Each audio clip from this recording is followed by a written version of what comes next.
Hey guys, so I am currently on homeschool maternity leave. My husband has taken over teaching the kids this month, and so I put together a few author studies that I thought would be fun for them to do together during their read aloud time. Usually I do a chapter book read aloud with the kids, but it involves a lot of, in order to get my 3-year-old occupied and have my 5-year-old engaged, and really it's more for my 2nd grader, but I wanted something that he would be able to do with all 3 of them. So I'm going to show you our Carle author study today. Now, I do author studies pretty Charlotte Mason style, which is basically just no fuss, just exposing them to a certain author, just letting them kind of immerse themselves in their works, and they'll develop a taste of their own for what that author's style is.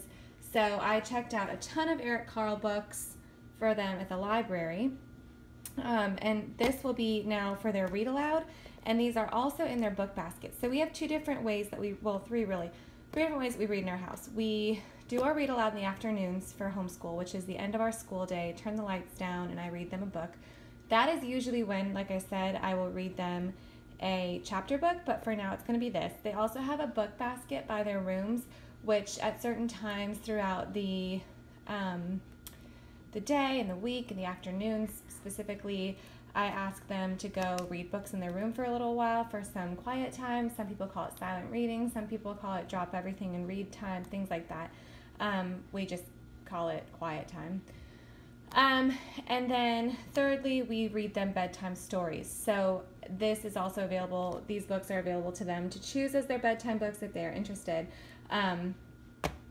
Or it's part of, in their book bin. So those are 3 different points of the day that we read together, that we read aloud or read alone. And so specifically with Carle, what's nice is that the illustrations are really beautiful and interesting. And so my boys will choose these books on their own just to peek through, even if they aren't able to read them themselves. So initially, an author study for us will start with just reading almost a week straight, just multiple times a day, reading through one author's work. So to go along with the books, I found these 3 items. This one we had already. These 2 I purchased just to do some playful learning with my preschooler. He's only 3, so I wouldn't even really consider him preschool. But this is just a fun way to continue to look at the illustrations. They're 2 of the Very Hungry Caterpillar. Or no, maybe this is the only one that's a Very Hungry Caterpillar. The other 2 pull in illustrations from all different books, so that's nice to have. I'll put these below with in my Amazon store if you're interested in any of these.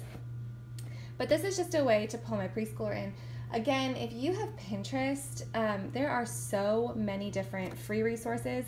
There are like Very Hungry Caterpillar Play-Doh mats that you can print out. There's so much. I'll put a bunch of the pins below. But for us, I'm trying to not have so much cut and paste and waste kind of stuff going on in our homeschool any longer.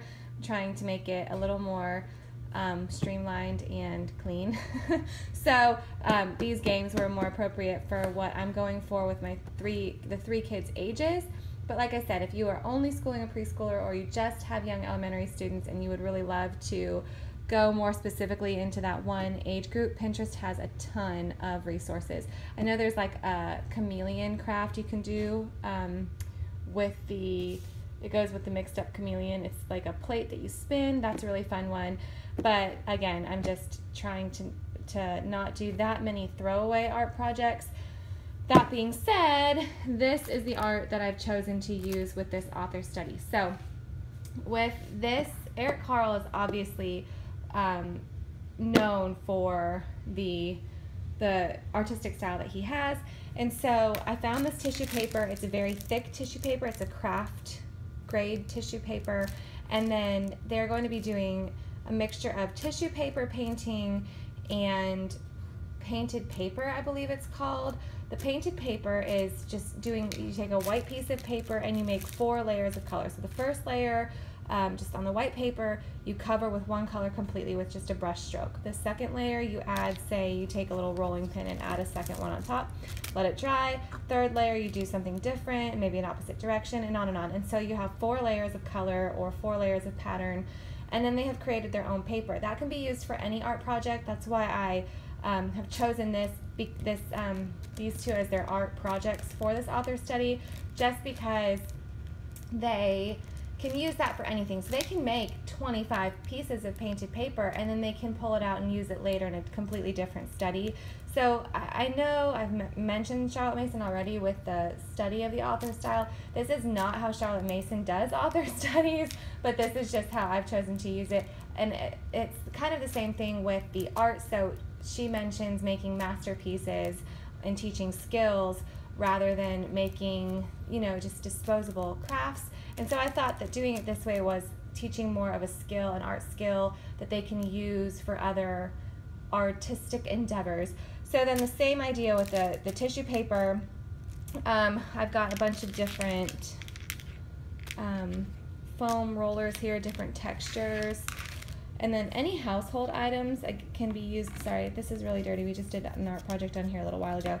But any household, like this or this, little bottle brush, Legos I saw online a lot. These are all great for this tissue paper craft. Again, the tissue paper and the painted paper are all things that all of my kids can do, from 3-year-old to my 8-year-old. I guess that's not all of my kids anymore. My 2-week-old cannot do this, but all my school-age kids can do this. So that's what I have for their art project. Now, I have, and I will link below, a couple of good interviews with Eric Carle that I specifically want my 8-year-old to watch, so she can actually study this author a little more rather than just studying his books. And then the way that we will wrap this up for my 5 and 8-year-olds who have made it like a full unit study is they will be creating their own Eric Carle study book and presenting it to the class of 3. Even though it's just their siblings, I think it's a pretty neat thing for them to be able to learn to speak in front of them, in front of us as parents as well. We're not going to be directing them on how they choose to put this together. So that is what our Eric Carle unit study looks like, and I will be back next week to show you a Dr. Seuss study.